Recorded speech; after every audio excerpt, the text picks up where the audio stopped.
don't understand why this is so preposterous and that litigation is being threatened. It doesn't scare us in the state of Louisiana. We say bring it on.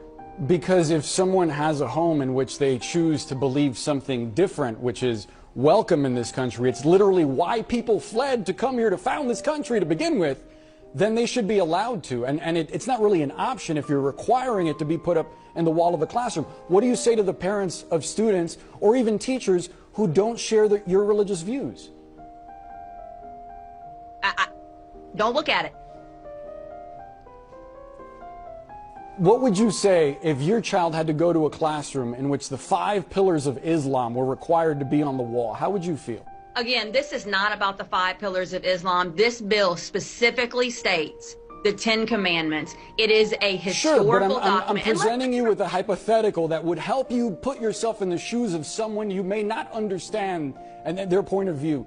How would you feel if you walked into a classroom and something you didn't believe in was required to be on the wall? I cannot sit here and gather and fathom what you could give me 1,000 hypotheticals. We're specifically talking about a limited text on, mind you, a piece of paper that's not much bigger than a legal sheet of paper. Some kids might even need a magnifying glass to read all of this. Human behavior is amazing, I tell you, even when presented with the perspective of someone who might be negatively impacted by this legislation requiring the display of the 10 Commandments in Louisiana schools. This woman just still refuses to acknowledge it. She still fails to understand the parallels and even says, well, this is different because we're Christian.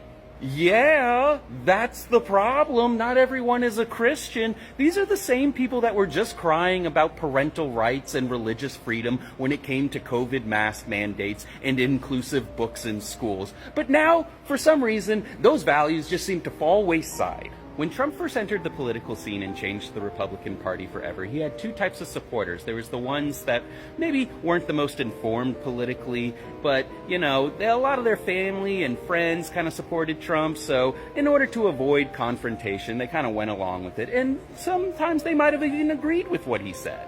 But then there's that other type of Trump supporter who felt like his message of extreme patriotism and fervent individualism really touched them. Those people are fascists that suffer from narcissistic personality disorder. So as Trump's crimes become more exposed to the public, what we're seeing is that he's losing that first type of supporter that was just maybe not too informed on the matter, and he's being left with the narcissists. We've been saying for a while now that there is a mental health crisis in the United States. It is endemic, and its name is narcissistic personality disorder.